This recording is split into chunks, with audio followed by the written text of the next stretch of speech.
क्या आपने कभी यह सुना है कि शनिवार के दिन शनिदेव की यह पावन कथा सुनने मात्र से जीवन के कष्ट, दुख, बाधाएं और ग्रहों के दुष्प्रभाव स्वयं दूर होने लगते हैं? प्रिय दर्शक बंधु, आज का यह शनिवार कोई साधारण दिन नहीं है।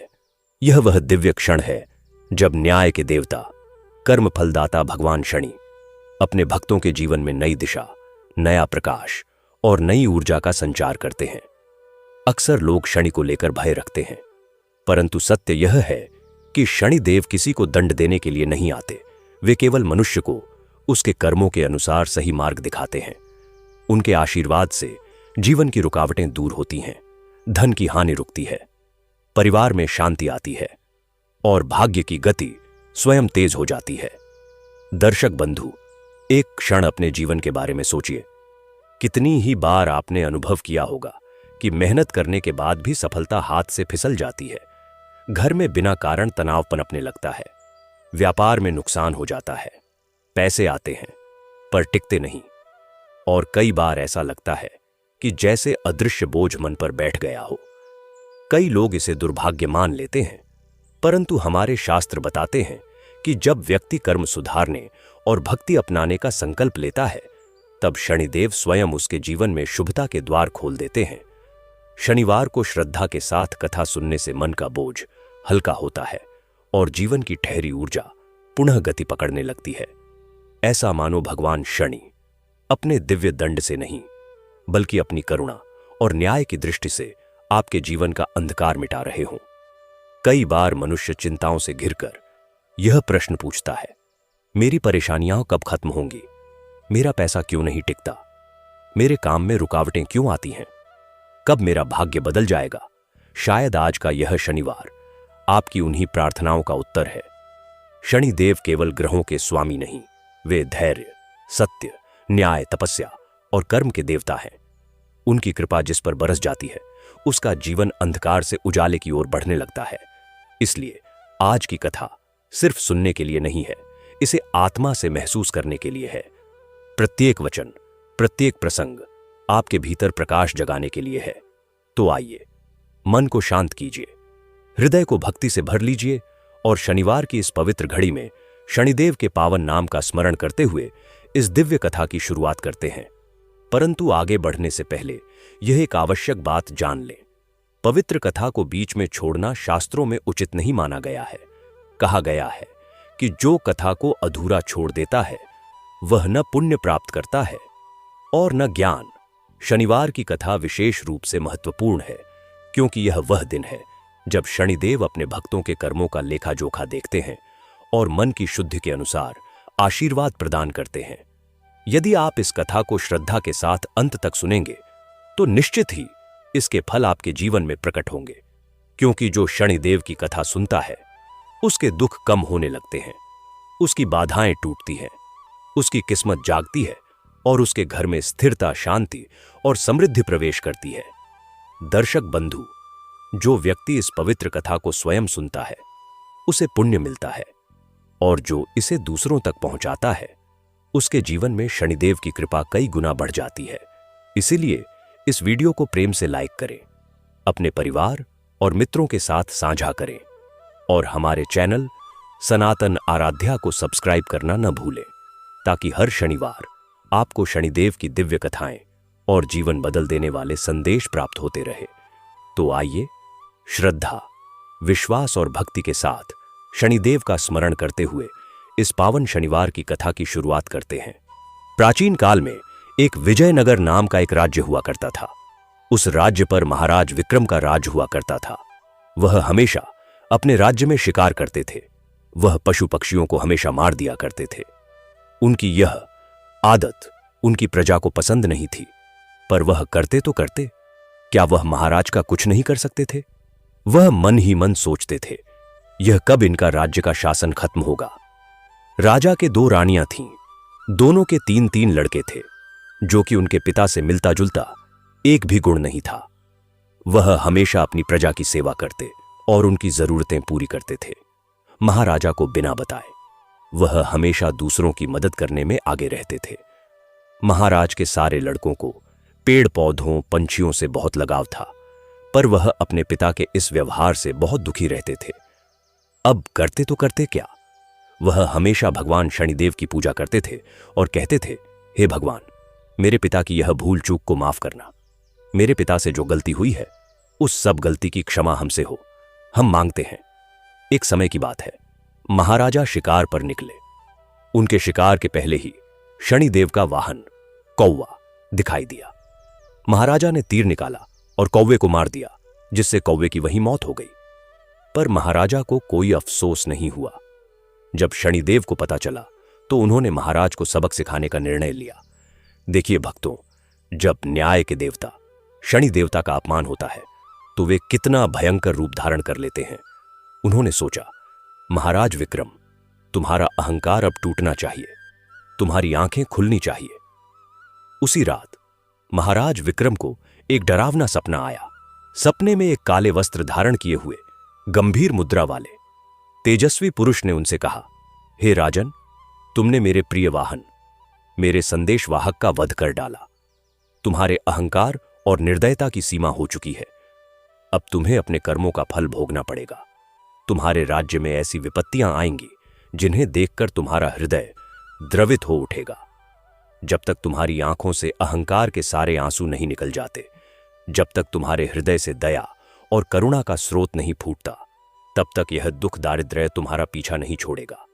इतना कहकर वह पुरुष अंतर्ध्यान हो गया। महाराज विक्रम की नींद टूट गई। उनका शरीर पसीने से तरबतर था, हृदय जोर जोर से धड़क रहा था। पर अहंकारी व्यक्ति कब आसानी से मानता है।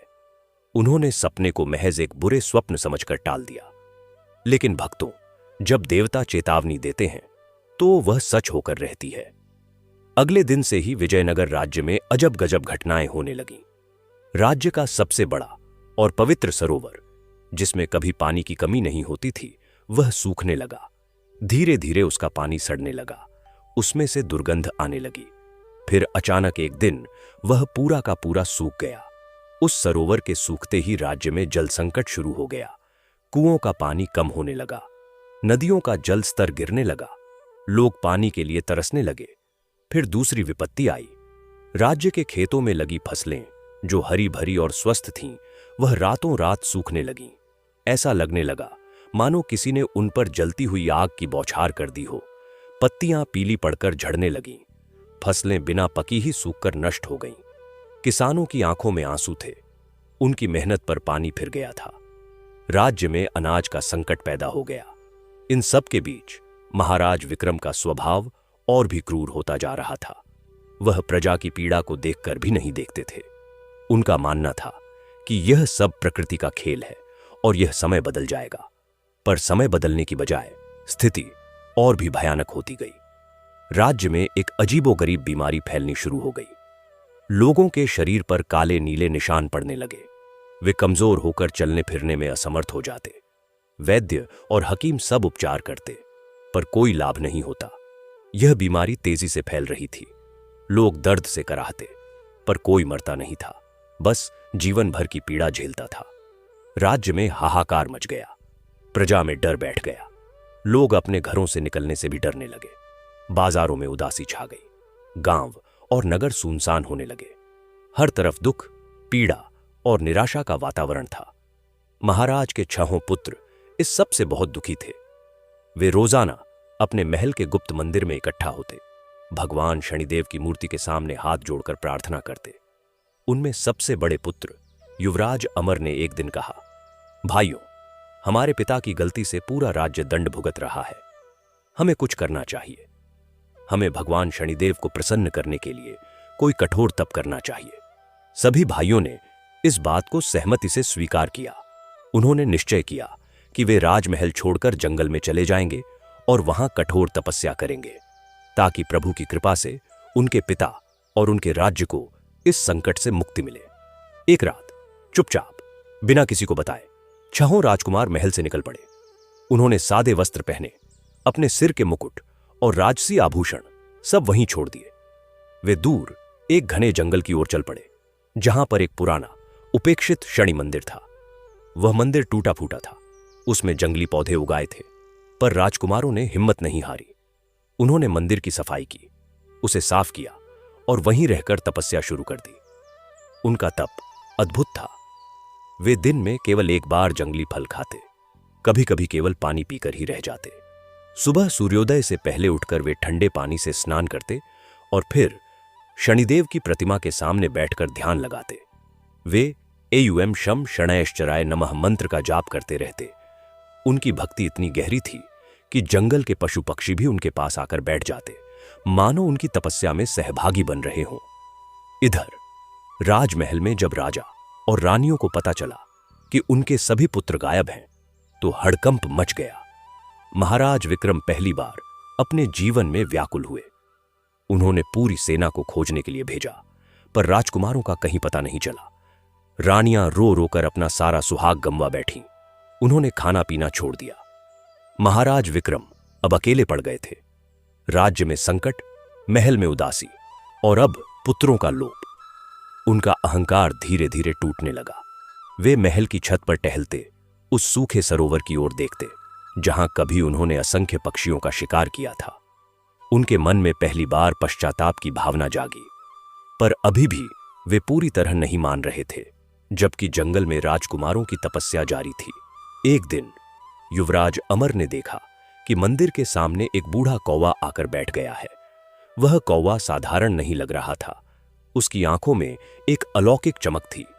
कौवे ने मानवीय स्वर में बोलना शुरू किया, हे राजकुमारों, तुम्हारी तपस्या और भक्ति से प्रभु शनिदेव प्रसन्न है, पर तुम्हारे पिता के कर्मों का फल अभी शेष है। तुम्हें एक और परीक्षा देनी होगी। इस जंगल के उत्तर दिशा में एक पर्वत है। उस पर्वत की चोटी पर एक नीले फूलों वाली विशेष वनस्पति उगती है, जिसे शनि कृपा कहते हैं। उसकी पंखुड़ियों का रस ही तुम्हारे राज्य की उस विचित्र बीमारी का इलाज है, पर वहां तक पहुंचना आसान नहीं है। रास्ते में कई कठिनाइयां हैं, खतरनाक जानवर हैं और दुर्गम चट्टानें हैं। क्या तुम यह करने को तैयार हो? छहों भाइयों ने एक साथ उत्तर दिया, हम तैयार हैं। हम अपने प्राणों की बाजी लगाकर भी यह फूल लेकर आएंगे, ताकि हमारी प्रजा के दुख दूर हो सके। बूढ़े कौवे ने उन्हें आशीर्वाद दिया और उड़ गया। अगले दिन सुबह राजकुमारों ने अपनी यात्रा शुरू की। जंगल का रास्ता बहुत ही कठिन था। ऊंचे ऊंचे पेड़, घनी झाड़ियां, कांटों भरे रास्ते। उनके पैर छिल गए, शरीर पर खरोंचें आ गईं, पर वे रुके नहीं। वे निरंतर आगे बढ़ते रहे। 3 दिन की कठिन यात्रा के बाद वे उस पर्वत के नीचे पहुंचे। पर्वत बहुत ऊंचा और खड़ी चढ़ाई वाला था। चट्टानें इतनी चिकनी थीं कि उन पर पकड़ बनाना मुश्किल था। राजकुमारों ने लताओं और जड़ों का सहारा लेकर चढ़ना शुरू किया। अचानक युवराज अमर का पैर फिसला और वह नीचे गिरने लगा। उनके छोटे भाई वीर ने तेजी से अपना हाथ बढ़ाकर उनका हाथ पकड़ लिया और दोनों मुश्किल से संभल पाए। उन्होंने एक दूसरे का हौसला बढ़ाया और फिर चढ़ाई जारी रखी। आधे रास्ते में उन्हें एक विशालकाय सर्प मिला, जो रास्ता रोके बैठा था। सर्प फन फैलाए हुए था। उसकी आंखें लाल थीं। राजकुमार घबराए नहीं। युवराज अमर आगे बढ़े और सर्प से विनम्रतापूर्वक बोले, हे नागदेव, हम आपसे युद्ध करने नहीं आए हैं। हमारा उद्देश्य पवित्र है। हम शनि कृपा फूल लेने जा रहे हैं, ताकि हमारी प्रजा का कष्ट दूर हो सके। कृपया हमें रास्ता दीजिए। उनकी वाणी में इतनी सच्चाई और करुणा थी कि सर्प का क्रोध शांत हो गया। सर्प ने अपना फन समेट लिया और रास्ता छोड़ दिया। राजकुमारों ने उसे प्रणाम किया और आगे बढ़ गए। अंततः बहुत कठिनाई के बाद वे पर्वत की चोटी पर पहुंचे। वहां का दृश्य अद्भुत था। चारों तरफ हरियाली थी और बीच में एक छोटा सा तालाब था, जिसके किनारे नीले रंग के चमकदार फूल खिले हुए थे। वे फूल इतने सुंदर थे, मानो आकाश के टुकड़े जमीन पर उगाए हों। यही शनि कृपा फूल थे। राजकुमारों ने खुशी से आंखें भर लीं। उन्होंने भगवान शनिदेव को धन्यवाद दिया और सावधानीपूर्वक कुछ फूल तोड़े।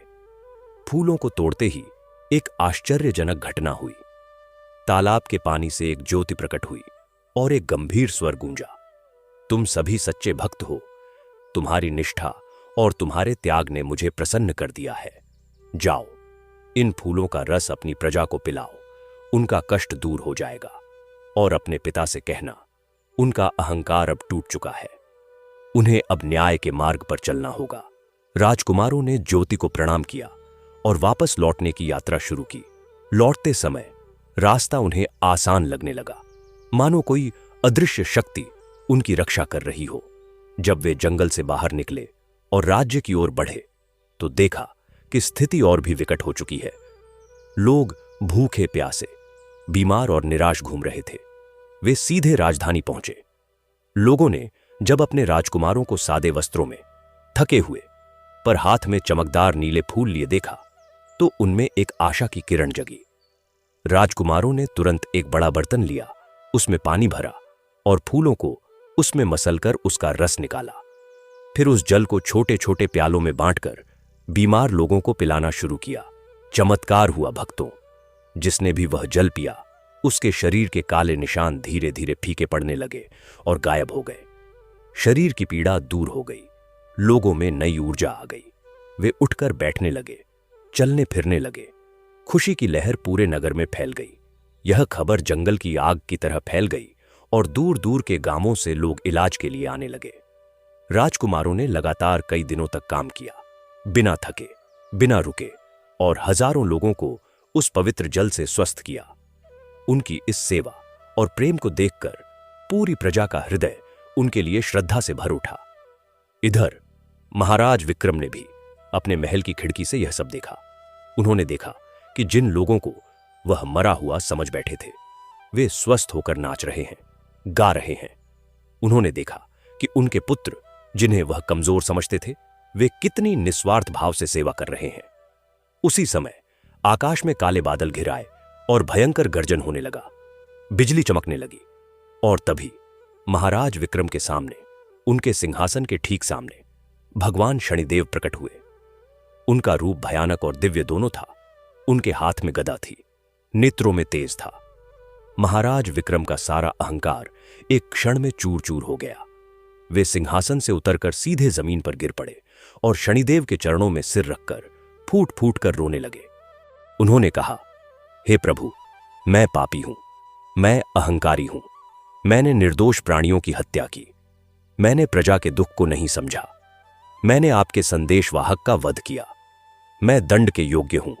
कृपया इस राज्य और मेरे पुत्रों को मेरे पापों का दंड न दे। सारा दंड मुझे दे।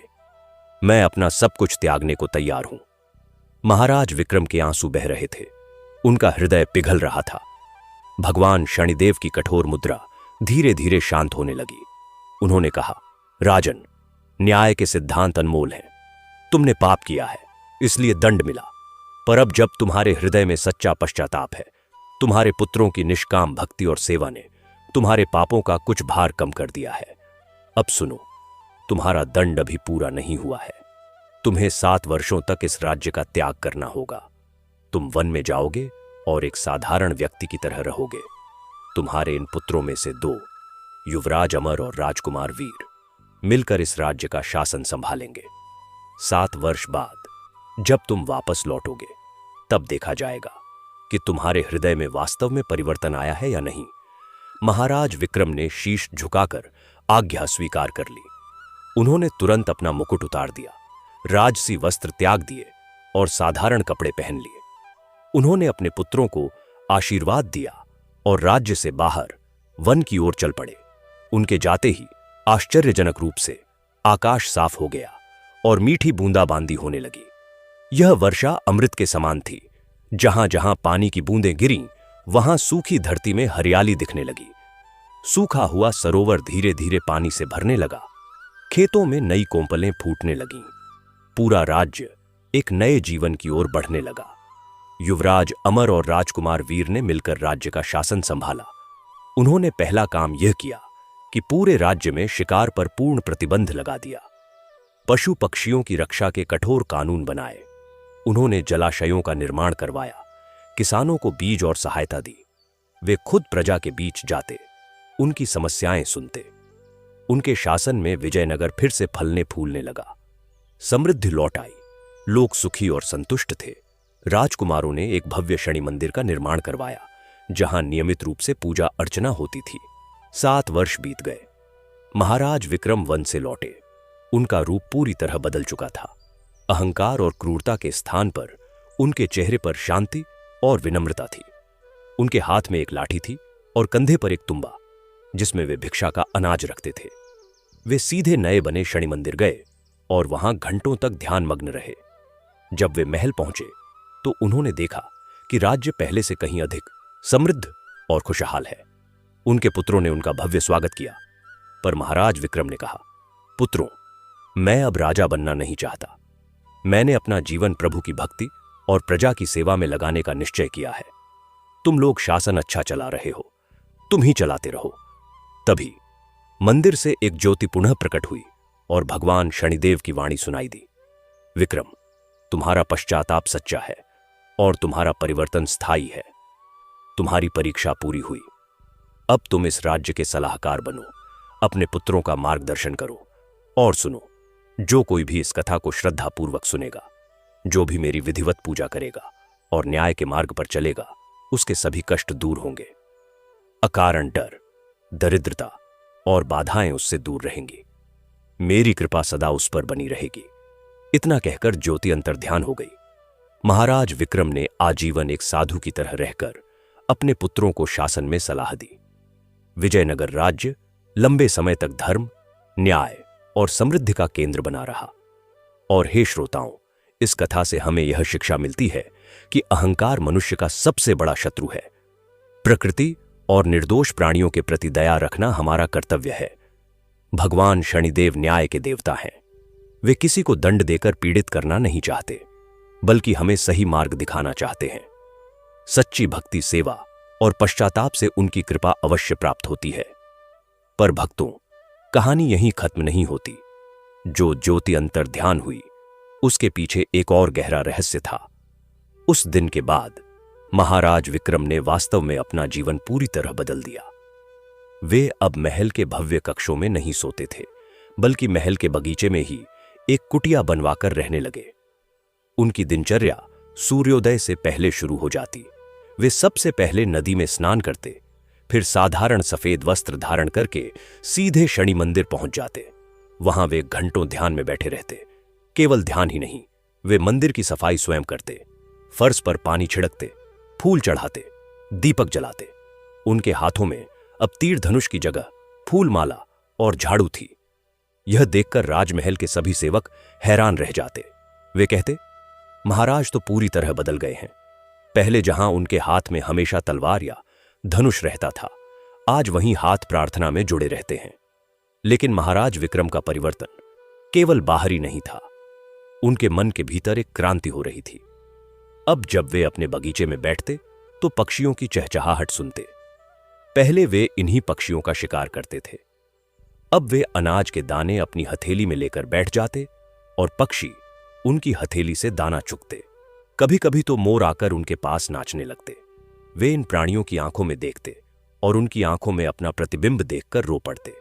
वे सोचते, हे प्रभु, मैंने इन निर्दोष प्राणियों के कितने परिवार उजाड़े होंगे, कितने बच्चों को मां बाप से वंचित किया होगा। उनका हृदय गहरे पश्चाताप से भर जाता। वे रोजाना प्रार्थना करते, हे शनैश्चर भगवान, मेरे पापों के लिए मुझे और दंड दो, पर मेरे राज्य और मेरी प्रजा को सुखी रखना। एक दिन की बात है, महाराज विक्रम मंदिर में ध्यान मग्न बैठे थे। तभी उन्होंने मंदिर के बाहर कुछ हलचल सुनी। बाहर जाकर देखा तो एक बूढ़ा व्यक्ति, जिसके शरीर पर वैसे ही काले निशान थे जैसे उस महामारी के समय लोगों पर हुआ करते थे, वह मंदिर के सामने लेटा हुआ था। उसकी सांसें तेज चल रही थीं। उसके पास एक छोटा बालक बैठा रो रहा था। महाराज विक्रम तुरंत उनके पास गए। उन्होंने बूढ़े व्यक्ति का सिर अपनी गोद में रखा और पूछा, क्या हुआ? तुम कहां से आए हो? बालक रोते हुए बोला, हम दूर के गांव से आए हैं। मेरे दादाजी को यह बीमारी हुई है। सुना है यहां के शनि मंदिर में एक चमत्कारिक फूल का रस मिलता है जो इस बीमारी को ठीक कर देता है, पर हमारे पास इतने पैसे नहीं हैं कि वह रस खरीद सके। महाराज विक्रम का हृदय द्रवित हो उठा। उन्होंने कहा, बेटा, यहां किसी से कुछ खरीदना नहीं पड़ता। भगवान की कृपा मुफ्त में मिलती है। यह कहकर वे तुरंत अंदर गए। उन्हें याद आया कि उनके पुत्रों ने शनि कृपा के कुछ फूल सुरक्षित रखे थे ताकि भविष्य में आवश्यकता पड़ने पर उपयोग किया जा सके। उन्होंने वे फूल मंगाए और उनका रस निकालकर बूढ़े व्यक्ति को पिलाया। कुछ ही देर में बूढ़े व्यक्ति के शरीर के निशान हल्के पड़ने लगे और वह आराम से सांस लेने लगा। बालक खुशी से झूम उठा। उसने महाराज विक्रम के पैर छुए। महाराज ने उसे उठाया और गले लगा लिया। उस दिन महाराज को एहसास हुआ कि सच्चा राजपाट यह नहीं है कि तुम सिंहासन पर बैठो। सच्चा राजपाट तो सेवा का है, दया का है, प्रेम का है। इस घटना के बाद महाराज विक्रम ने एक नया नियम बनाया। उन्होंने राज्य में घोषणा करवाई कि जो भी व्यक्ति बीमार है, गरीब है, लाचार है, वह सीधे शनि मंदिर आ सकता है और उसे बिना किसी शुल्क के चिकित्सा सहायता मिलेगी। उन्होंने मंदिर के पास ही एक छोटा चिकित्सालय बनवाया, जहां वे स्वयं कुछ घंटे बैठकर लोगों की सेवा करते। यह देखकर पूरे राज्य में महाराज के प्रति प्रेम और बढ़ गया।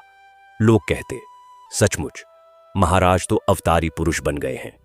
पर भक्तों, संसार का नियम है कि जब कोई व्यक्ति सच्चे मन से परिवर्तन करता है तो उसकी परीक्षा और भी कठिन होती है। एक दिन राज्य के उत्तरी भाग से खबर आई कि वहां एक नया संकट आया हुआ है। एक विशालकाय जंगली सुअर का झुंड आकर खेतों को नष्ट कर रहा है। वे सुअर इतने आक्रामक हैं कि लोग उनके सामने टिक नहीं पा रहे। कई लोगों को चोटें आई हैं। यह खबर सुनकर युवराज अमर और वीर चिंतित हो उठे। उन्होंने सेना को भेजने का विचार किया, पर तभी महाराज विक्रम ने कहा, नहीं पुत्रों, सेना नहीं भेजनी चाहिए। सेना जाएगी तो उन सुअरों का वध करेगी। हमें कोई ऐसा उपाय करना चाहिए जिससे न तो फसल नष्ट हो और न ही उन निर्दोष प्राणियों की हत्या हो। राजकुमार हैरान थे। उनके पिता, जो कभी स्वयं हजारों प्राणियों का वध कर चुके थे, आज उन जंगली सुअरों के जीवन की चिंता कर रहे थे। महाराज विक्रम ने कहा, मुझे स्वयं वहां जाने दो, मैं कोई समाधान ढूंढूंगा। सभी ने विरोध किया। रानियां रो पड़ी, आप अब बूढ़े हो चले हैं, वहां जाना खतरनाक है। पर महाराज अटल थे। अगले दिन सुबह वे सादे वस्त्रों में, हाथ में केवल एक लाठी लेकर उत्तरी प्रांत की ओर चल पड़े। जब वे वहां पहुंचे तो देखा कि स्थिति वास्तव में गंभीर थी। एक विशालकाय सुअर, जो झुंड का नेता लगता था, वह अपने नुकीले दांतों से पेड़ों की जड़ें उखाड़ रहा था। आसपास का पूरा खेत चौपट हो चुका था। महाराज विक्रम डरे नहीं। वे धीरे धीरे उस सुअर के पास गए। सुअर ने उन्हें देखा और गुर्राया। महाराज ने अपनी लाठी जमीन पर रख दी और शांत भाव से बैठ गए।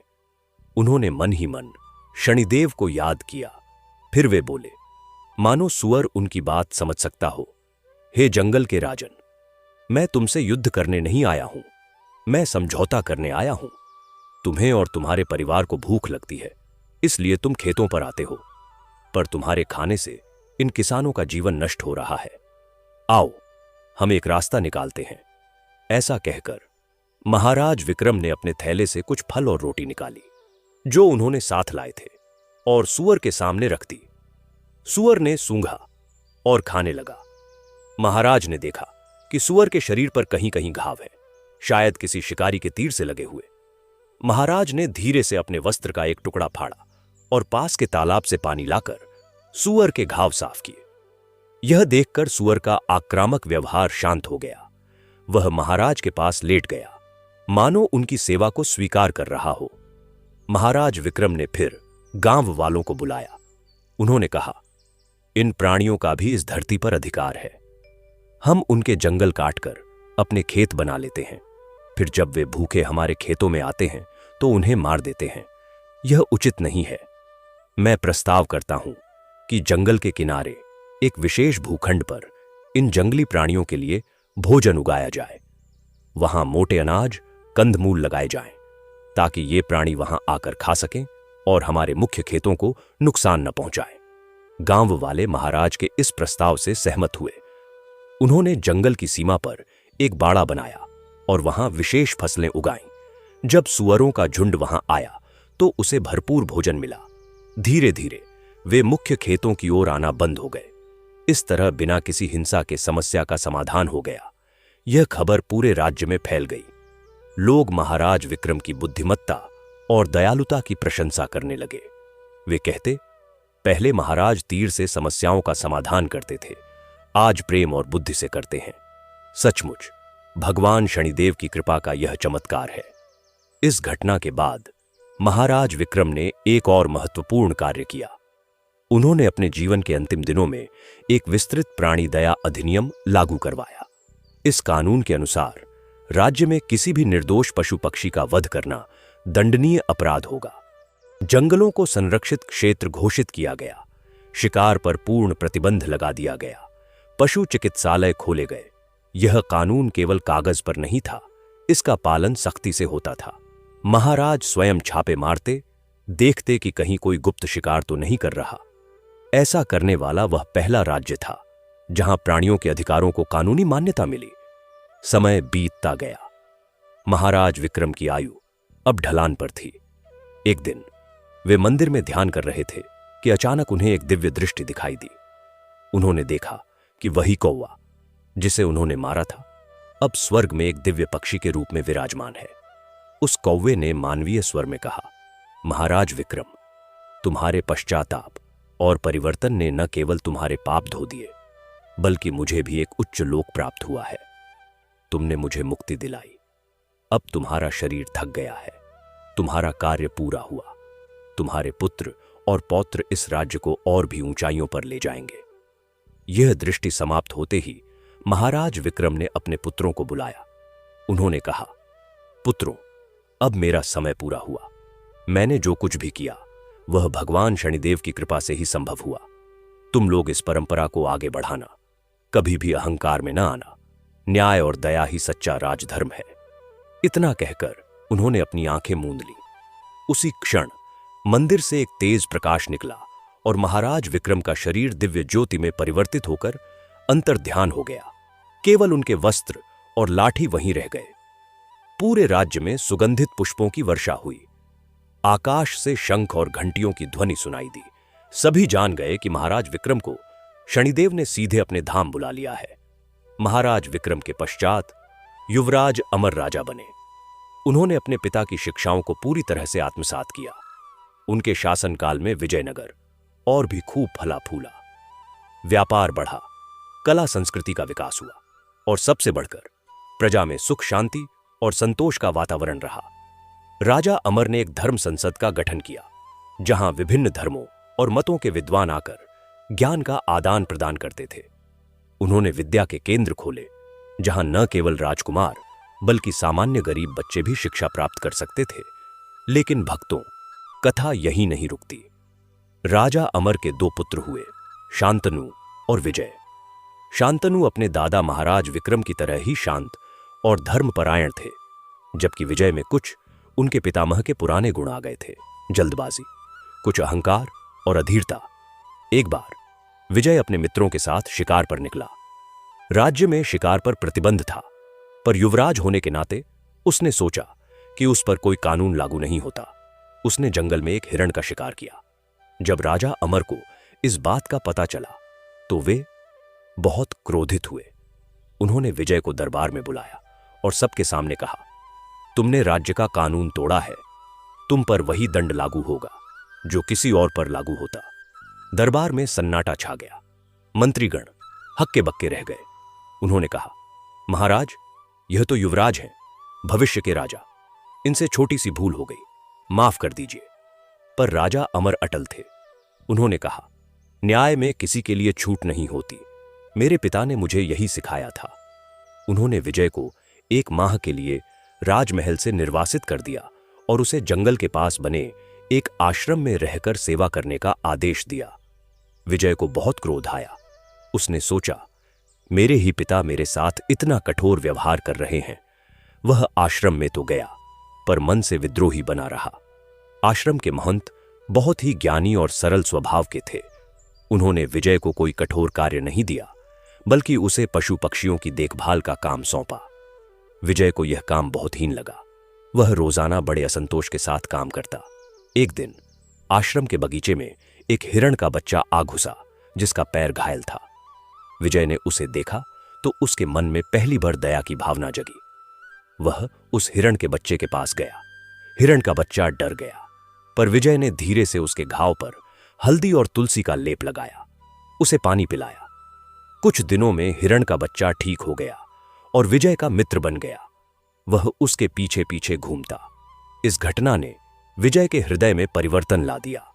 उसे एहसास हुआ कि ये प्राणी भी हमारे जैसे ही भावनाएं रखते हैं। उसे अपने द्वारा मारे गए हिरण का अफसोस हुआ।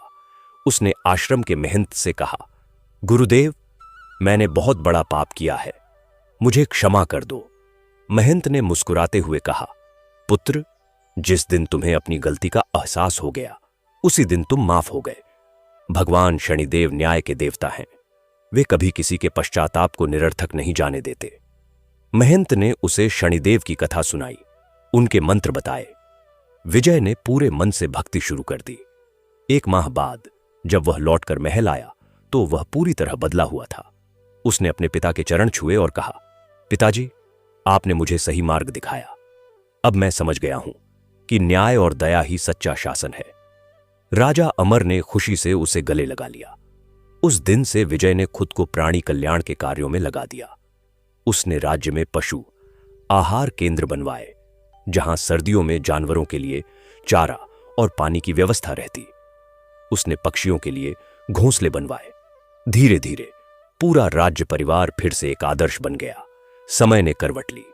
राजा अमर ने अपने जीवन के अंतिम समय में अपने बड़े पुत्र शांतनु को राज्य सौंपा और विजय को प्रधानमंत्री बनाया। दोनों भाइयों ने मिलकर राज्य का शासन चलाया। उनके शासनकाल में विजयनगर ने इतनी प्रगति की कि दूर दूर के राज्य उनसे मित्रता करने आते थे, पर वे कभी अहंकार में नहीं आए।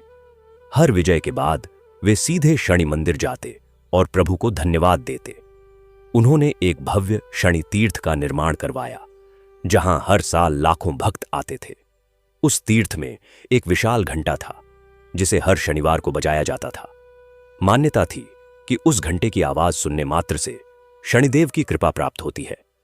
एक बार एक पड़ोसी राज्य का अहंकारी राजा रुद्रसेन विजयनगर की समृद्धि से जलने लगा।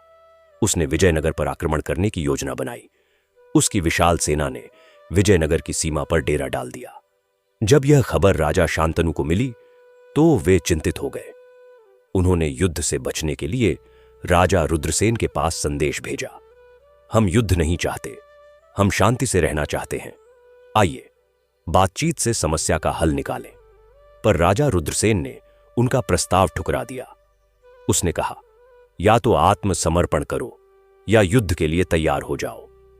विजयनगर की सेना भी तैयार थी, पर राजा शांतनु ने सेनापति को आदेश दिया, हम पहले हमला नहीं करेंगे, हम केवल अपनी रक्षा करेंगे। और याद रखना, युद्ध में भी न्याय का मार्ग न छोड़ना। शत्रु के घायल सैनिकों की सेवा करना, बंदियों के साथ दया का व्यवहार करना। युद्ध शुरू हुआ। राजा रुद्रसेन की सेना बहुत बड़ी थी, पर विजयनगर के सैनिकों का मनोबल ऊंचा था। वे अपने धर्म और न्याय के लिए लड़ रहे थे। 3 दिन तक भयंकर युद्ध चला। विजयनगर के सैनिकों ने अपनी वीरता से शत्रु को पीछे धकेल दिया। अंततः राजा रुद्रसेन स्वयं युद्धभूमि में आया और राजा शांतनु के सामने आ खड़ा हुआ। दोनों में घनघोर युद्ध हुआ। शांतनु युद्ध कला में निपुण थे, पर उनका हृदय दया से भरा था। उन्होंने राजा रुद्रसेन को परास्त तो कर दिया, पर उसका वध नहीं किया। उन्होंने कहा, राजन, जीत हमारी हुई है, पर हम तुम्हारा राज्य नहीं लेंगे। हम केवल इतना चाहते हैं कि तुम शांति से रहो और अपनी प्रजा का कल्याण करो। राजा रुद्रसेन का अहंकार चूर चूर हो गया। वह शांतनु के चरणों में गिर पड़ा और बोला, तुम्हारी दया और वीरता ने मुझे हरा दिया है। अब मैं तुम्हारा मित्र बनना चाहता हूं। इस तरह बिना किसी रक्तपात के युद्ध समाप्त हुआ और दोनों राज्यों में मैत्री संबंध स्थापित हुए। राजा रुद्रसेन विजयनगर आया और शनि मंदिर में दर्शन किए। उसने देखा कि कैसे यहां का राज्य परिवार और प्रजा सुखी है। उसने शांतनु से पूछा, तुम्हारी इस समृद्धि और शांति का रहस्य क्या है? शांतनु ने उसे अपने दादा महाराज विक्रम की कथा सुनाई, शनिदेव की कृपा के बारे में बताया। राजा रुद्रसेन ने वापस जाकर अपने राज्य में भी शनि मंदिर बनवाया और न्यायपूर्ण शासन शुरू किया। इस तरह एक कथा ने 2 राज्यों को बदल दिया। और देखिए भक्तों, जब राजा रुद्रसेन ने शनि मंदिर में दर्शन किए और अपने राज्य में भी शनि भक्ति का प्रचार किया, तो इससे आगे की कथा और भी रोचक हो जाती है। क्योंकि राजा रुद्रसेन का एक पुत्र था जिसका नाम था वीरभानु। वह अपने पिता की तरह ही अभिमानी और उद्दंड था और उसे यह बात बिल्कुल पसंद नहीं आई कि उसके पिता ने विजयनगर के राजा के सामने आत्मसमर्पण कर दिया। और अब शनिदेव की पूजा करने लगे हैं। वीर भानु ने सोचा कि यह तो कायरता है और उसने गुप्त रूप से विजयनगर को नष्ट करने की योजना बनाई। उसने कई तांत्रिकों को बुलाया और काले जादू के जरिए विजयनगर को हानि पहुंचाने के उपाय खोजने लगा।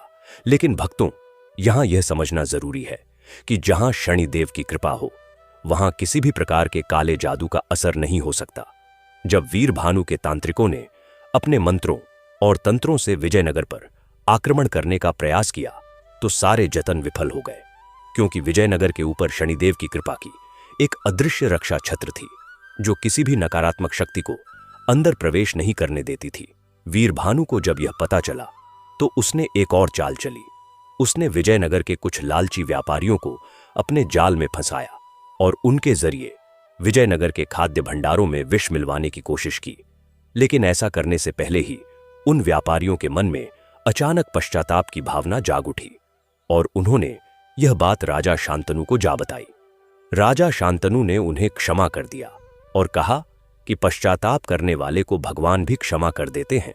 इस घटना के बाद राजा शांतनु ने अपने भाई विजय को बुलाया और कहा कि हमें राजा रुद्रसेन को इस बारे में सूचित करना चाहिए। विजय ने कहा कि भाई, ऐसा करने से दोनों राज्यों के बीच फिर से विवाद हो सकता है, हमें कोई और उपाय करना चाहिए। तब दोनों भाइयों ने मंत्रणा की और तय किया कि वे वीर भानु को स्वयं समझाने जाएंगे और उसे शनिदेव की महिमा बताएंगे। यह सुनकर दरबार के सभी मंत्री चिंतित हो गए। उन्होंने कहा, महाराज, वह आपको हानि पहुंचा सकता है, आपको स्वयं नहीं जाना चाहिए। लेकिन राजा शांतनु ने कहा कि जब हमारे दादा महाराज विक्रम अकेले जंगली सुअर के पास जा सकते थे तो हम क्यों नहीं? हम प्रेम और सत्य के बल पर जाएंगे और उसे समझाएंगे। अगले दिन राजा शांतनु और विजय बिना किसी सैन्य टुकड़ी के केवल 2 अनुचरों के साथ राजा रुद्रसेन के राज्य की ओर चल पड़े। रास्ते में जब वे एक जंगल से गुजर रहे थे तो अचानक कुछ डाकुओं ने उन पर हमला कर दिया। डाकू बहुत संख्या में थे और उन्होंने राजा शांतनु और विजय को घेर लिया और उनका सारा धन लूटना चाहा। तभी विजय ने देखा कि डाकुओं के सरदार का चेहरा किसी बीमारी से त्रस्त है। उसके शरीर पर काले चकत्ते हैं और वह बहुत दर्द में है। विजय ने तुरंत अपने थैले से कुछ जड़ी बूटी निकाली जो वह हमेशा साथ रखते थे और डाकू सरदार के पास जाकर बोले, लगता है तुम्हें बहुत पीड़ा है, यह लो, यह जड़ी बूटी है, इसे पानी के साथ पीसकर लगा लो, आराम मिलेगा। डाकू सरदार हैरान रह गया। उसने कभी नहीं सोचा था कि जिसे वह लूटने आया है वह उसकी सेवा करेगा। उसने जड़ी बूटी ली और अपने एक साथी से कहा कि इन लोगों को जाने दो, उनका कुछ भी न छुए। डाकू सरदार ने पूछा, तुम कौन हो? विजय ने कहा, हम विजयनगर से हैं और हमारा उद्देश्य केवल सेवा करना है। डाकू सरदार ने सिर झुकाया और रास्ता दे दिया। यह देखकर राजा शांतनु ने विजय से कहा कि तुमने सही किया, सेवा और प्रेम ही सबसे बड़ा अस्त्र है। इस घटना के बाद वे आगे बढ़े और राजा रुद्रसेन के महल में पहुंचे। राजा रुद्रसेन ने उनका भव्य स्वागत किया और पूछा कि आप लोग बिना सूचना दिए क्यों आ गए? तब राजा शांतनु ने विनम्रता से कहा कि हमें आपके पुत्र वीरभानु से कुछ बात करनी है। राजा रुद्रसेन ने वीरभानु को बुलाया। वीरभानु जब आया तो उसके चेहरे पर अभिमान साफ झलक रहा था। राजा शांतनु ने उसे प्रेम से समझाया कि पुत्र, हिंसा और कपट से कुछ हासिल नहीं होता। तुम्हारे पिता ने जो मित्रता की है वह हम सबके लिए कल्याणकारी है। वीरभानु ने उपहास किया और कहा, तुम डरकर यहां आए हो, मैं तुम्हारी इस मित्रता को नहीं मानता।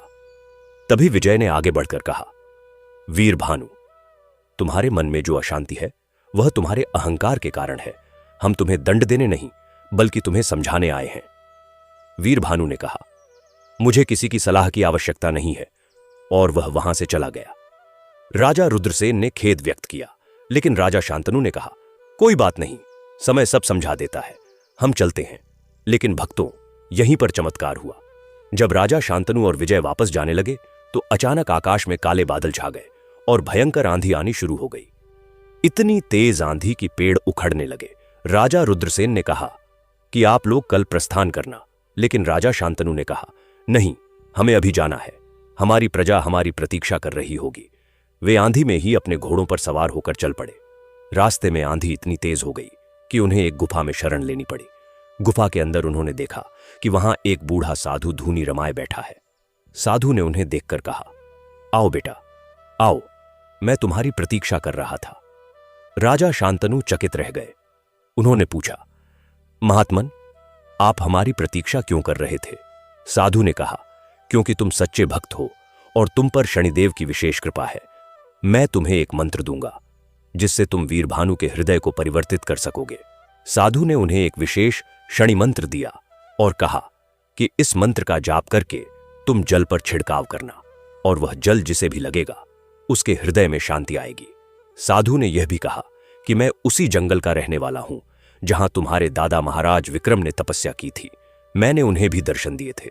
इतना कहकर साधु अंतर्ध्यान हो गए। राजा शांतनु और विजय ने प्रणाम किया और अगले दिन जब आंधी शांत हुई तो वे विजयनगर लौट आए। उन्होंने वह मंत्र लेकर नियमित जाप शुरू कर दिया और एक कलश में जल रखकर उस पर मंत्रों का उच्चारण किया। फिर उस जल को एक सुरक्षित पात्र में भर लिया।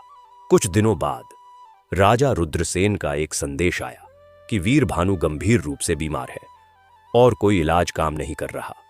राजा शांतनु तुरंत उस जल को लेकर अपने भाई विजय के साथ फिर राजा रुद्रसेन के महल पहुंचे। वीरभानु बिस्तर पर पड़ा था। उसके शरीर पर काले चकत्ते थे और वह बहुत दर्द से कराह रहा था। राजा शांतनु ने उस मंत्रित जल से वीरभानु के शरीर पर छिड़काव किया और कुछ जल उसे पिलाया। अद्भुत चमत्कार हुआ। वीरभानु के शरीर के चकत्ते गायब होने लगे और दर्द कम हो गया। कुछ ही देर में वीरभानु उठ बैठा और उसकी आंखों से आंसू बहने लगे। उसने राजा शांतनु के पैर छुए और कहा, मुझे क्षमा कर दीजिए, मैंने बहुत अहंकार किया। मैंने आपके विरुद्ध षड्यंत्र रचे। अब मैं समझ गया हूं कि शनिदेव की कृपा क्या होती है। राजा शांतनु ने उसे उठाया और गले लगा लिया। उस दिन से वीरभानु भी शनिदेव का परम भक्त बन गया और उसने अपने राज्य में शनि मंदिरों का निर्माण करवाया और प्रजा को न्यायपूर्वक शासन देना शुरू किया। इस तरह शनिदेव की कृपा से न केवल विजयनगर बल्कि पड़ोसी राज्य भी धर्म और न्याय के मार्ग पर चल पड़ा और वहां के लोग सुखी हो गए। अब भक्तों, इस कथा से आगे और भी गहराई में जाते हैं, क्योंकि शनिदेव की कृपा की यह लीला अनंत है। जब वीरभानु भक्त बन गया तो उसने विवाह किया और उसके एक पुत्र हुआ जिसका नाम रखा गया शनिप्रिय। और सचमुच वह बालक शनिदेव का परम प्रिय हो गया। वह जन्म से ही धार्मिक प्रवृत्ति का था और उसे बचपन से ही पूजा पाठ में रुचि थी। जब शनिप्रिय 5 वर्ष का हुआ तो एक दिन वह अपने पिता के साथ शनि मंदिर गया। वहां उसने देखा कि मंदिर के बाहर एक गरीब बूढ़ी महिला रो रही है। शनिप्रिय ने उसके पास जाकर पूछा, दादी, तुम क्यों रो रही हो? बूढ़ी महिला ने कहा, बेटा, मेरा एकमात्र बेटा बीमार है और मेरे पास इलाज के लिए पैसे नहीं है। शनिप्रिय ने तुरंत अपने गले का सोने का हार उतारकर उसे दे दिया और कहा, इसे बेचकर अपने बेटे का इलाज करवा लो। बूढ़ी महिला हैरान रह गई।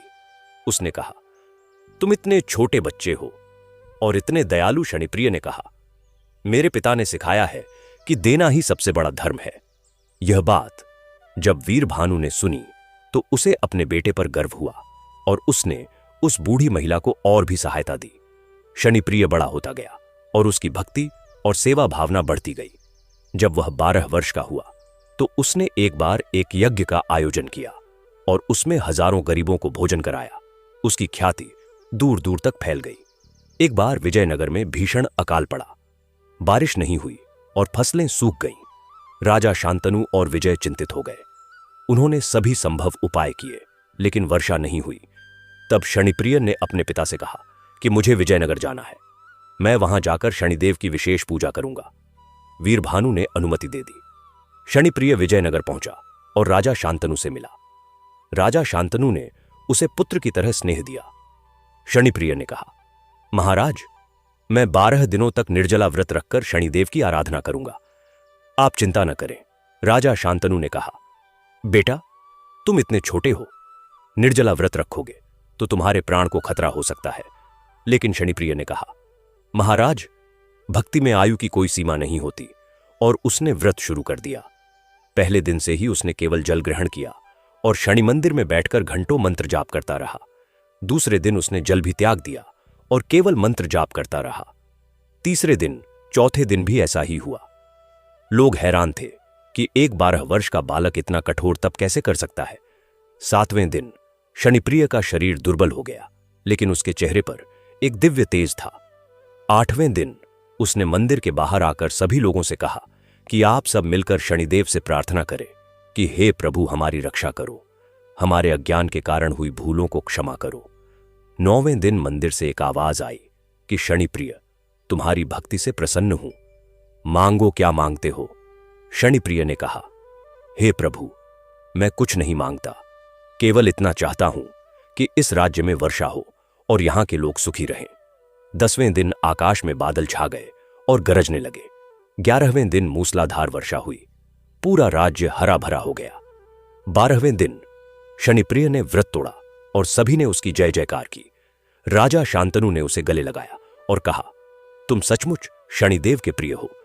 इस घटना के बाद शनिप्रिय की ख्याति और बढ़ गई और लोग उसे शनि का अवतार मानने लगे। लेकिन शनिप्रिय ने कहा, मैं तो एक साधारण भक्त हूं, प्रभु की कृपा ही सब कुछ है।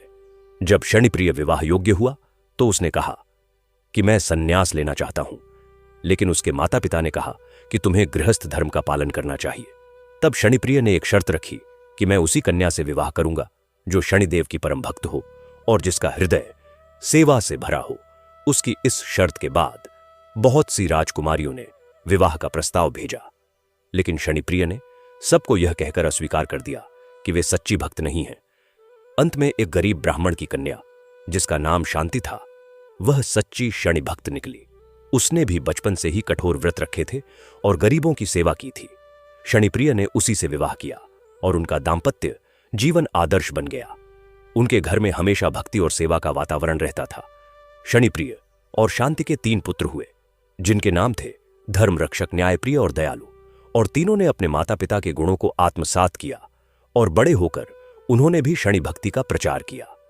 धर्मरक्षक ने एक विशाल धर्मशाला बनवाई जहां यात्रियों को मुफ्त आवास और भोजन मिलता था। न्यायप्रिय ने एक न्यायालय की स्थापना की जहां गरीबों को निःशुल्क न्याय मिलता था, और दयालु ने एक चिकित्सालय बनवाया जहां निःशुल्क औषधि वितरित की जाती थी। इस तरह पूरे क्षेत्र में शनि भक्ति का सिलसिला चल पड़ा और लोगों का जीवन सुखमय हो गया। भक्तों, यह कथा यहीं नहीं रुकती, क्योंकि शनिदेव की कृपा का प्रवाह निरंतर चलता रहता है। एक बार की बात है जब धर्मरक्षक, न्यायप्रिय और दयालु अपने कार्यों में लगे हुए थे तो एक विचित्र संत उनके नगर में आए।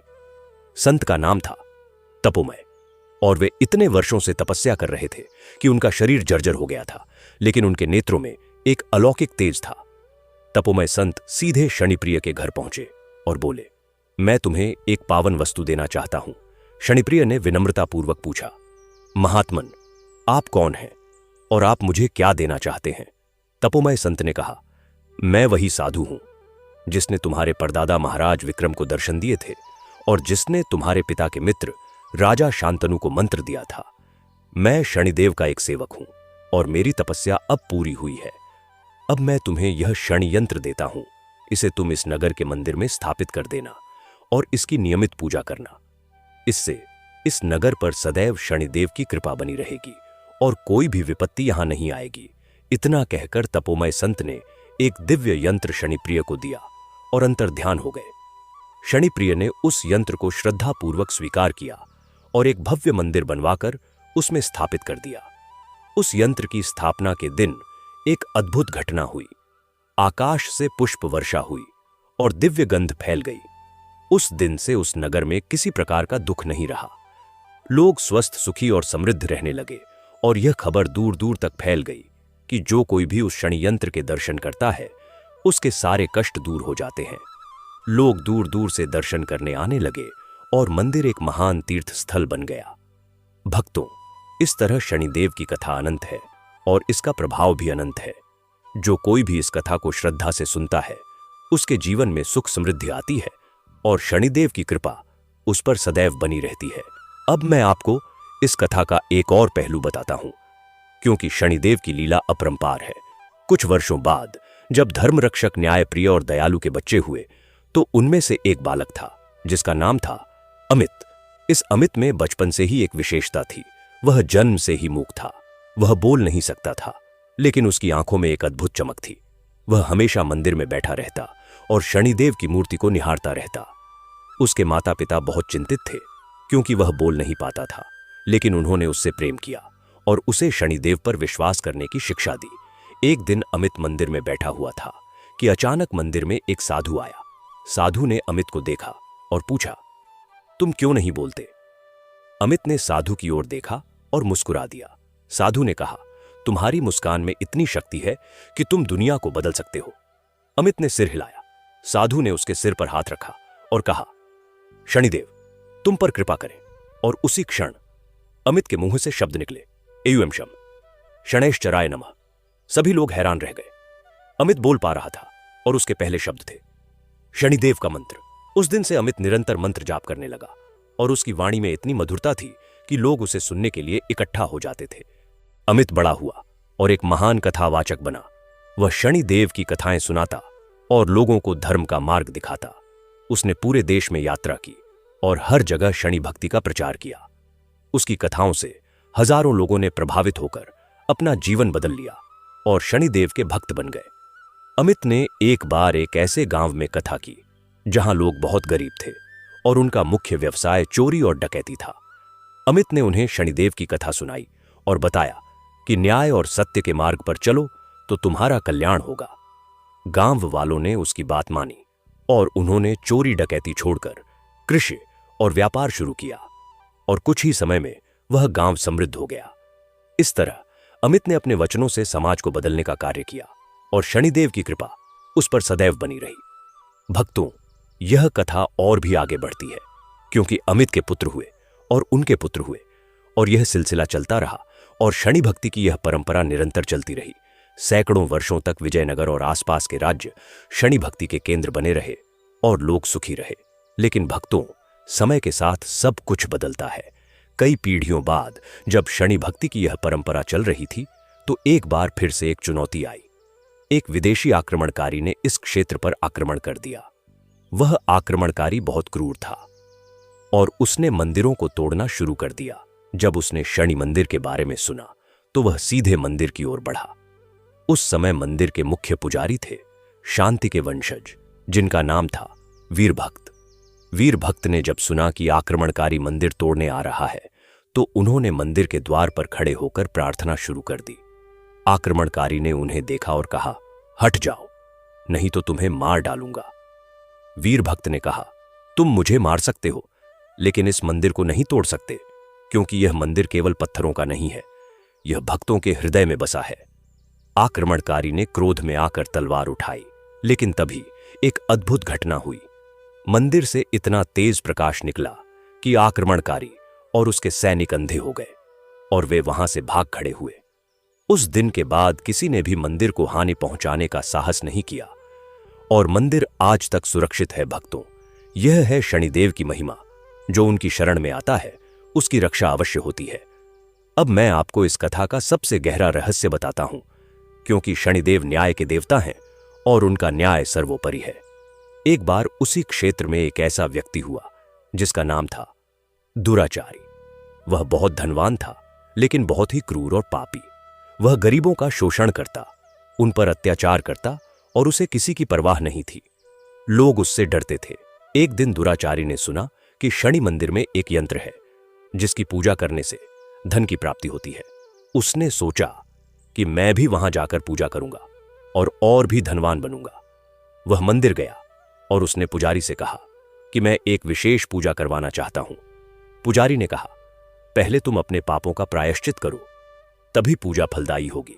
दुराचारी ने क्रोधित होकर कहा, मैं तुम्हें बहुत सा दान दूंगा, बस मेरी पूजा करवा दो। पुजारी ने मना कर दिया। दुराचारी वापस चला गया, लेकिन उसके मन में बदले की भावना आ गई। उसने रात में चोरी छिपे मंदिर में घुसकर यंत्र चुराने की योजना बनाई। रात के अंधेरे में वह मंदिर में घुसा और यंत्र की ओर बढ़ा, लेकिन जैसे ही उसने यंत्र को छुआ उसके हाथ जलने लगे और वह चीखने लगा। उसकी चीख सुनकर मंदिर के पुजारी और रक्षक आ गए और उसे पकड़ लिया। दुराचारी ने क्षमा मांगी, लेकिन पुजारी ने कहा, तुम्हें न्याय के देवता के सामने ही अपने पापों का प्रायश्चित करना होगा। उन्होंने दुराचारी को मंदिर के प्रांगण में बांध दिया और कहा कि तुम यहां बैठकर प्रार्थना करो और अपने पापों के लिए पश्चाताप करो। पहले तो दुराचारी ने विरोध किया, लेकिन फिर उसे लगा कि उसका शरीर बहुत दर्द कर रहा है और उसने प्रार्थना शुरू कर दी। 3 दिन तक वह वहीं बैठा रहा और रोता रहा और अपने पापों के लिए क्षमा मांगता रहा। तीसरे दिन उसे एक दृष्टि दिखाई दी। उसने देखा कि शनिदेव उसके सामने खड़े हैं और कह रहे हैं, तुम्हारा पश्चाताप सच्चा है, अब तुम नए जीवन की शुरुआत करो। दुराचारी की आंखें खुली तो उसने देखा कि उसके शरीर का दर्द गायब हो गया है और उसके मन में एक अद्भुत शांति है। उस दिन के बाद दुराचारी ने अपना नाम बदलकर दानवीर रख लिया और अपना सारा धन गरीबों में बांट दिया। वह स्वयं एक साधारण जीवन जीने लगा और नियमित रूप से शनि मंदिर में सेवा करने लगा। लोगों ने देखा कि जो व्यक्ति कभी अत्याचारी था वह आज न सबसे बड़ा दानी और सेवक बन गया है। यह था शनिदेव के न्याय का चमत्कार, जिसने एक पापी को संत बना दिया। भक्तों, इस तरह शनिदेव की कथा में न्याय है, दया है, क्षमा है और परिवर्तन है। यह कथा हमें सिखाती है कि कोई भी इंसान कितना भी पापी क्यों ना हो, अगर उसे सच्चे मन से पश्चाताप है तो शनिदेव उसे क्षमा कर देते हैं और उसका जीवन बदल देते हैं। अब मैं आपको कथा का एक और पहलू बताता हूं जो बहुत ही मार्मिक है, क्योंकि शनिदेव की कृपा से ही इस कथा को सुनाने वाला मैं यहां बैठा हूं और आप सभी श्रद्धालु इसे सुन रहे हैं। कई वर्षों बाद जब दानवीर का देहांत हुआ तो उसकी एक पोती थी जिसका नाम था आशा। आशा बहुत ही सुंदर और गुणवान कन्या थी, लेकिन उसका विवाह एक ऐसे व्यक्ति से हुआ जो बाहर से तो धार्मिक दिखता था, लेकिन अंदर से बहुत क्रूर था। वह आशा के साथ दुर्व्यवहार करता था और उसे प्रताड़ित करता था। आशा बहुत दुखी थी, लेकिन वह हमेशा शनिदेव से प्रार्थना करती थी कि हे प्रभु, मेरे पति का हृदय बदल दो या फिर मुझे इस दुख से मुक्ति दो। एक दिन आशा के पति ने उसे बहुत मारा और घर से निकाल दिया। आशा रात के अंधेरे में भटकती हुई शनि मंदिर पहुंची और मंदिर के द्वार पर बैठकर रोने लगी। तभी मंदिर के अंदर से एक आवाज आई, बेटी, तू क्यों रो रही है? आशा ने देखा कि मंदिर के अंदर एक वृद्ध पुजारी खड़े हैं। आशा ने सारी बात कह सुनाई। पुजारी ने कहा, तू यहीं रह, मंदिर की सेवा कर और शनिदेव से प्रार्थना कर, वह सब ठीक कर देंगे। आशा ने वैसा ही किया। वह मंदिर में रहकर सेवा करने लगी और निरंतर प्रार्थना करती रही। कुछ दिनों बाद उसका पति बीमार पड़ गया और कोई इलाज काम नहीं कर रहा था। तब उसने सुना कि आशा मंदिर में है और शनिदेव की कृपा से लोगों को ठीक कर रही है। वह मंदिर आया और आशा से क्षमा मांगी। आशा ने उसे क्षमा कर दिया और शनिदेव से प्रार्थना की। उसका पति ठीक हो गया और उस दिन से वह भी शनिदेव का भक्त बन गया और आशा के साथ अच्छा व्यवहार करने लगा। दोनों ने मिलकर एक सुखी दाम्पत्य जीवन व्यतीत किया और शनि भक्ति का प्रचार किया। भक्तों, यह है शनिदेव की कृपा जो टूटे हुए रिश्तों को जोड़ देती है और कठोर हृदय को कोमल बना देती है। अब मैं कथा को और भी विस्तार से बताता हूं, क्योंकि यह कथा समाप्त होने का नाम नहीं लेती। यह तो एक नदी की तरह है जो निरंतर बहती रहती है। आशा और उसके पति के 2 पुत्र हुए। एक का नाम था प्रकाश और दूसरे का नाम था आलोक प्रकाश। बहुत ही प्रतिभाशाली था और उसने विद्या अर्जन में बहुत नाम कमाया, जबकि आलोक को व्यापार में रुचि थी और उसने व्यापार करके बहुत धन कमाया। लेकिन भक्तों, समस्या तब आई जब आलोक को लगा कि उसके पास धन है और वह अपने भाई प्रकाश से बड़ा है। प्रकाश गरीब विद्वान था, जबकि आलोक धनवान व्यापारी था। आलोक ने अपने भाई का अपमान करना शुरू कर दिया और कहा कि तुम्हारी विद्या से क्या फायदा, तुम तो गरीब हो। प्रकाश ने कोई उत्तर नहीं दिया और शांत रहा। वह नियमित रूप से शनि मंदिर जाता और पूजा करता। एक बार राज्य में एक महान विद्वान की आवश्यकता हुई, क्योंकि राजा को एक गूढ़ समस्या का हल चाहिए था। राजा ने घोषणा की कि जो कोई भी इस समस्या का हल निकालेगा उसे बहुत बड़ा पुरस्कार दिया जाएगा। आलोक ने सोचा कि मैं बहुत धनवान हूं, मैं किसी विद्वान को खरीद लूंगा और समस्या का हल निकालवा लूंगा और पुरस्कार ले लूंगा। उसने कई विद्वानों को धन का लालच दिया, लेकिन कोई भी उस समस्या का हल नहीं निकाल सका, क्योंकि समस्या बहुत कठिन थी। अंत में प्रकाश ने उस समस्या का हल निकाला और राजा ने उसे बहुत बड़ा पुरस्कार दिया और राज्य का मुख्यमंत्री नियुक्त किया। जब आलोक ने यह देखा तो उसे बहुत पश्चाताप हुआ। उसने अपने भाई के पास जाकर क्षमा मांगी। प्रकाश ने उसे गले लगाया और कहा भाई, धन से बड़ा ज्ञान होता है, लेकिन ज्ञान से बड़ा प्रेम होता है। तुम मेरे भाई हो और तुम्हारे साथ मेरा प्रेम सदैव बना रहेगा। उस दिन के बाद आलोक ने भी ज्ञान अर्जन शुरू किया और वह भी एक विद्वान बन गया। दोनों भाइयों ने मिलकर राज्य की सेवा की और शनि मंदिर का विकास किया। इस तरह शनिदेव की कृपा से भाईचारे की भावना मजबूत हुई और परिवार में प्रेम बढ़ा। भक्तों, यह कथा हमें यह भी सिखाती है कि धन से बड़ा ज्ञान है और ज्ञान से बड़ा प्रेम है और प्रेम से बड़ा भक्ति है। जो भक्ति में लीन होता है उसे सब कुछ प्राप्त होता है।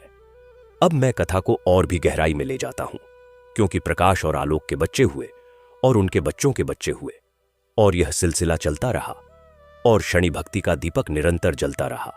सैकड़ों वर्षों तक उस क्षेत्र में शनिदेव की कथा गूंजती रही और लोगों का कल्याण होता रहा। लेकिन भक्तों, कथा का एक और पक्ष है जो बहुत ही रोचक है, क्योंकि शनिदेव की कृपा से ही मैं यह कथा आपको सुना पा रहा हूं। कई पीढ़ियों बाद उसी वंश में एक बालक हुआ जिसका नाम था हरि। हरि बचपन से ही कथा कहने में निपुण था। वह बड़े बुजुर्गों से कथाएं सुनता और फिर उन्हें दूसरों को सुनाता। जब हरि बड़ा हुआ तो उसने निश्चय किया कि वह पूरे देश में घूम घूम कर शनिदेव की कथा सुनाएगा और लोगों को धर्म के मार्ग पर लाएगा। हरि ने यात्रा शुरू की और वह गांव-गांव जाकर कथा सुनाने लगा। उसकी कथाओं में इतनी शक्ति थी कि लोग उसे सुनकर रो पड़ते थे और अपने पापों का प्रायश्चित करते थे। एक बार हरि एक ऐसे गांव में पहुंचा जहां लोग नास्तिक थे और किसी भी देवता में विश्वास नहीं करते थे। हरि ने वहां शनिदेव की कथा सुनानी शुरू की। पहले तो लोग उपहास करते रहे, लेकिन धीरे धीरे उसकी कथा में रुचि लेने लगे और अंततः सभी लोग शनिदेव के भक्त बन गए। हरि ने अपने जीवन में हजारों कथाएं की और लाखों लोगों को शनि भक्ति के मार्ग पर लगाया। उसने अपने जीवन का अंतिम समय उसी शनि मंदिर में बिताया जहां से यह कथा शुरू हुई थी और वहीं पर उसने अपनी अंतिम सांस ली। लेकिन मृत्यु के पहले उसने अपने शिष्यों को यह आदेश दिया कि तुम लोग इस कथा को निरंतर सुनाते रहना और शनि भक्ति का प्रचार करते रहना। उसके शिष्यों ने ऐसा ही किया और यह कथा पीढ़ी दर पीढ़ी चलती रही। भक्तों, मैं जो कथा आपको सुना रहा हूं वह उसी हरि की परंपरा में है और मैं उन्हीं का एक वंशज हूं। मेरे पिता ने मुझे यह कथा सिखाई और मैं आपको सुना रहा हूं ताकि आप भी शनिदेव की कृपा के भागीदार बन सकें और आपके जीवन में सुख, शांति और समृद्धि आ सके। अब मैं कथा को और भी विस्तार देता हूं, क्योंकि यह कथा अभी भी अधूरी है। जब हरि के शिष्यों ने कथा सुनाना जारी रखा तो एक बार एक ऐसी घटना हुई कि एक व्यक्ति जो बहुत गरीब था और उसके 7 बच्चे थे, वह इतना दुखी था कि उसने आत्महत्या करने का निश्चय किया। लेकिन जाते जाते उसने एक कथा सुनने का विचार किया। वह कथा में बैठ गया। कथावाचक शनिदेव की कथा सुना रहे थे कि कैसे शनिदेव ने महाराज विक्रम को दंड दिया और फिर क्षमा किया, कैसे उन्होंने वीरभानु को ठीक किया, कैसे उन्होंने दुराचारी को दानवीर बनाया। यह सब सुनकर उस गरीब व्यक्ति के मन में आशा की किरण जगी। उसने सोचा कि अगर शनिदेव इतने बड़े बड़े पापियों को क्षमा कर सकते हैं तो मेरी छोटी सी समस्या का समाधान भी कर सकते हैं। उसने आत्महत्या का विचार त्याग दिया और शनिदेव की आराधना शुरू कर दी। उसने नियमित रूप से शनिवार का व्रत रखना शुरू किया और तेल का दान करना शुरू किया और जो कुछ भी उसके पास था उसने गरीबों में बांटना शुरू किया। भक्तों, चमत्कार हुआ। कुछ ही महीनों में उस व्यक्ति को एक नौकरी मिल गई। उसके बच्चों को अच्छी शिक्षा मिलने लगी और धीरे धीरे उसकी गरीबी दूर हो गई। वह व्यक्ति आज एक समृद्ध व्यापारी है और हर शनिवार वह सैकड़ों लोगों को भोजन कराता है। यह है शनिदेव की कृपा, जो निराशा के अंधकार में आशा का दीपक जला देती है। अब इस कथा को और भी गहराई से समझिए। उस व्यक्ति के बदलाव ने उसके पूरे गांव को बदल दिया। लोगों ने देखा कि जो व्यक्ति कल तक आत्महत्या की बात कर रहा था, आज वही समृद्ध और प्रसन्न है। तब गांव के सभी लोग शनिदेव के भक्त बन गए। गांव में एक छोटा सा शनि मंदिर बनाया गया और वहां नियमित पूजा अर्चना होने लगी। गांव की समृद्धि देखकर पड़ोस के गांवों के लोग भी आने लगे और यह क्रम चल पड़ा। इस तरह एक व्यक्ति के माध्यम से सैकड़ों लोगों का जीवन बदल गया। शनिदेव की यह लीला अनंत है। उनकी कृपा का प्रवाह अविरल है। फिर एक बार उसी क्षेत्र में एक युवक हुआ जिसका नाम था अविनाश। अविनाश बहुत मेधावी था, लेकिन उसे हर जगह असफलता मिल रही थी। नौकरी के इंटरव्यू में, व्यापार में, हर जगह वह पीछे रह जाता। उसका मनोबल टूट चुका था। एक दिन उसकी मां ने उसे शनिदेव की कथा सुनने भेजा। कथा सुनते समय अविनाश की आंखों से आंसू बहने लगे। उसने मन ही मन प्रार्थना की, हे शनिदेव, मैंने कभी किसी का बुरा नहीं किया, मेहनत से पढ़ाई की, फिर भी मुझे सफलता क्यों नहीं मिलती? क्या मेरे पूर्व जन्म का कोई पाप है? अगर है तो कृपया मुझे क्षमा करें और मार्ग दिखाएं। कथा समाप्त होने के बाद अविनाश मंदिर में गया और शनिदेव के सामने खड़ा होकर फूट फूट कर रोया। उसी रात उसे स्वप्न में एक काले वस्त्रधारी पुरुष ने दर्शन दिए और कहा, अविनाश, तुम्हारी मेहनत झूठी नहीं है, तुम्हारी परीक्षा चल रही है। तुम्हारे पूर्व जन्म में तुम एक राजा थे और तुमने अनजाने में एक विद्वान ब्राह्मण का अपमान किया था। उन्होंने श्राप दिया था कि अगले जन्म में तुम्हें सफलता के लिए कठिन संघर्ष करना पड़ेगा, पर अब तुम्हारे इस जन्म के पुण्य और आज की तुम्हारी भक्ति ने उस श्राप का प्रभाव कम कर दिया है। जाओ, अब तुम्हारी मेहनत रंग लाएगी। तुम पूर्व दिशा में जहां नदी के किनारे एक पीपल का पेड़ है, उसके नीचे खुदाई करोगे तो तुम्हें एक धातु का कलश मिलेगा। उस कलश में जो कुछ है उससे तुम अपना व्यवसाय शुरू करना और नियमित रूप से उसका 10वां हिस्सा गरीबों की सेवा में लगाना। अविनाश की आंख खुली तो वह सीधे उस स्थान पर गया जहां का जिक्र स्वप्न में हुआ था। उसने खुदाई की तो सचमुच एक प्राचीन कलश मिला जिसमें सोने के सिक्के और कुछ रत्न थे। अविनाश ने आश्चर्य से शनिदेव को प्रणाम किया। उसने उस धन से एक छोटा व्यवसाय शुरू किया और ईमानदारी से काम किया। साथ ही वह हर शनिवार गरीबों को भोजन और वस्त्र दान करता। उसका व्यवसाय चमक उठा।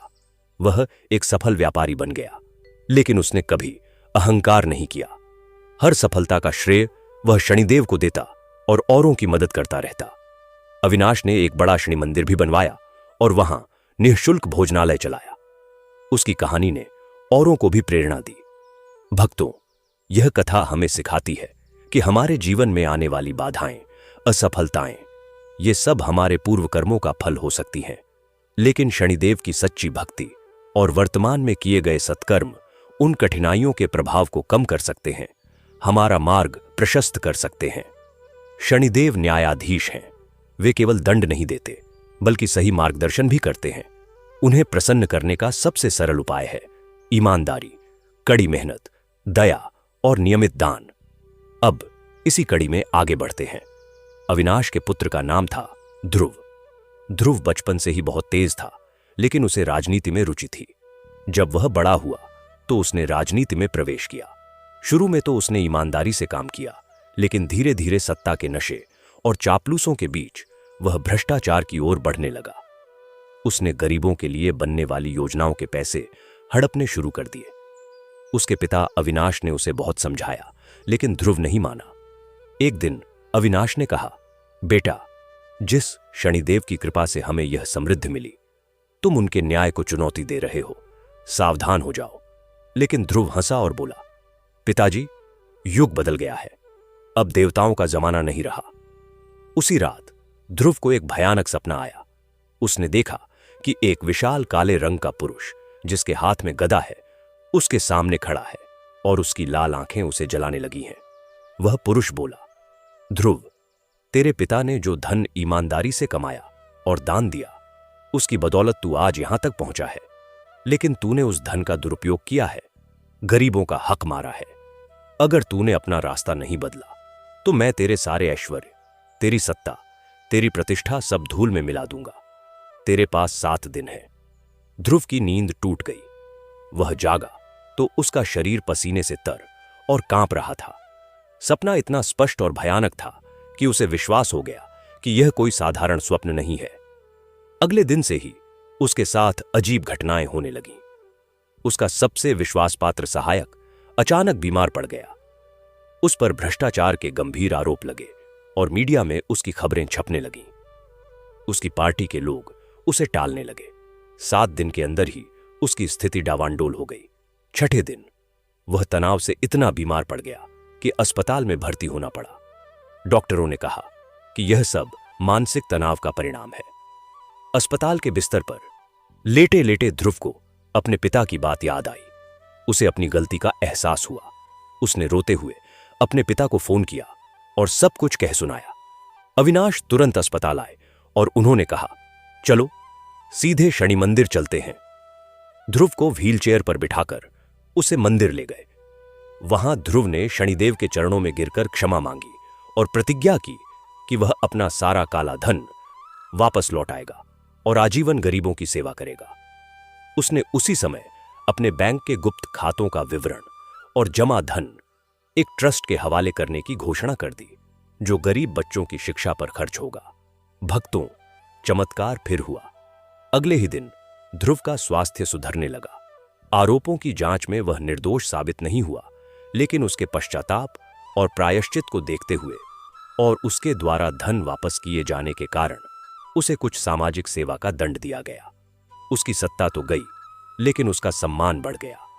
लोगों ने कहा कि गलती तो सबसे होती है, लेकिन इतनी ईमानदारी से उसे स्वीकार करना और सुधारना ही सच्चा साहस है। ध्रुव ने एक गैर सरकारी संस्था बनाई और जीवन भर गरीबों वंचितों के लिए काम किया। उसे जो शांति और संतुष्टि मिली, वह सत्ता के सुख से कहीं बड़ी थी। उसने कहा, शनिदेव ने मुझे सत्ता से हटाकर असली सेवा का मार्ग दिखाया। यह उनकी सबसे बड़ी कृपा है। भक्तों, देखा आपने, शनिदेव का न्याय कभी किसी को नष्ट करने के लिए नहीं, बल्कि सुधारने के लिए होता है। वे हमें झकझोरते हैं ताकि हमारी आंखें खुलें, हम अपने अंदर झांकें और सही मार्ग पर लौटें। यही तो है उनकी महान कृपा। अब ध्रुव की पुत्री का नाम थी आद्या। आद्या एक डॉक्टर थी। उसने अपने पिता और दादा की तरह शनिदेव में अटूट विश्वास रखा। वह गरीब मरीजों का मुफ्त इलाज करती थी। एक बार उसके शहर में एक भयंकर महामारी फैली। सैकड़ों लोग बीमार पड़ गए। अस्पतालों में जगह नहीं थी, दवाइयों की कमी हो गई। आद्या दिन रात मरीजों की सेवा में जुटी रही, लेकिन स्थिति नियंत्रण से बाहर होती जा रही थी। एक रात थककर चूर होकर जब वह अपने कमरे में विश्राम कर रही थी, तो उसे एक विचित्र अनुभव हुआ। उसे लगा कोई कह रहा है, जाओ मंदिर के पीछे की ओर जो पुराना कुआं है, उसके पास की भूमि में खुदाई करो। आद्या ने अगले दिन अपने कुछ विश्वस्त सहयोगियों के साथ मिलकर उस स्थान पर खुदाई शुरू की। कुछ ही फीट नीचे जाने पर उन्हें एक प्राचीन ताबीज मिला, जिस पर शनिदेव का यंत्र अंकित था। साथ ही एक शिलालेख मिला, जिस पर लिखा था, इस यंत्र को जल में प्राण प्रतिष्ठित करके उस जल को महामारी ग्रस्त क्षेत्र में छिड़कने से रोग शांत होंगे। आद्या और उसके साथियों ने वैसा ही किया। उन्होंने एक विशाल कलश में जल भरकर उसमें उस ताबीज को डुबोया और मंत्रों का जाप किया। फिर उस जल को महामारी वाले इलाकों में छिड़का गया। अद्भुत बात यह हुई कि जहां जहां यह जल छिड़का गया, वहां नए मरीज आने बंद हो गए और पुराने मरीज ठीक होने लगे। कुछ ही हफ्तों में महामारी पूरी तरह नियंत्रण में आ गई। लोगों ने इसे चमत्कार माना। आद्या ने कहा, यह चमत्कार नहीं, शनिदेव की कृपा है। वे हमें हमेशा सही समय पर सही मार्ग दिखाते हैं। इस घटना के बाद आद्या ने एक चिकित्सालय और अनुसंधान केंद्र की स्थापना की, जो पारंपरिक ज्ञान और आधुनिक विज्ञान को मिलाकर रोगों का इलाज करता है। वहां आज भी शनिदेव की पूजा होती है और गरीबों को निःशुल्क चिकित्सा मिलती है। भक्तों, इस कथा से हमें यह शिक्षा मिलती है कि शनिदेव केवल व्यक्तिगत समस्याओं के लिए ही नहीं, बल्कि सामाजिक संकटों के समय भी अपने भक्तों का मार्गदर्शन करते हैं, उनके हाथों से सेवा करवाते हैं।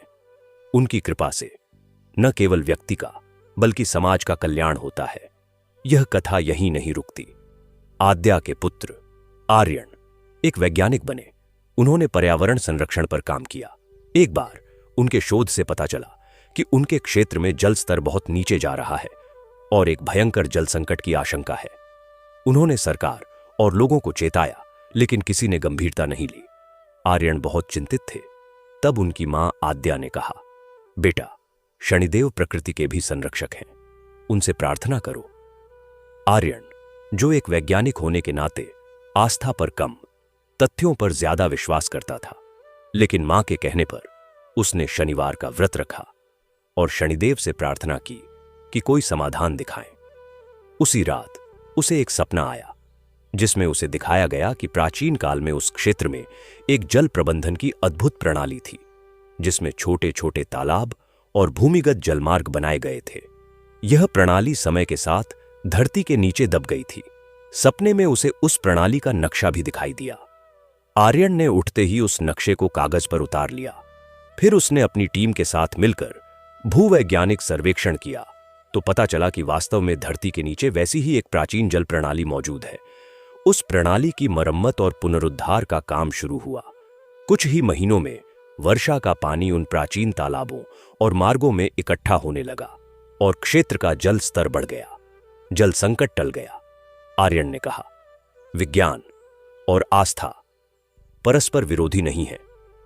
विज्ञान प्रकृति के नियमों को समझता है और आस्था उस शक्ति से जोड़ती है जिसने ये नियम बनाए। शनिदेव ने मुझे प्राचीन ज्ञान की ओर मार्गदर्शन किया, जिसे विज्ञान की मदद से हमने पुनर्जीवित किया।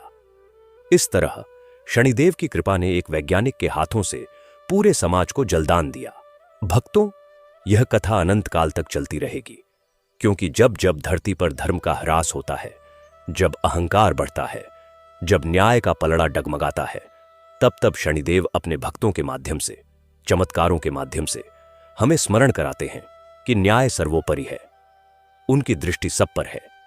वे किसी को अकारण दंड नहीं देते और न ही किसी की सच्ची भक्ति को अनदेखा करते हैं।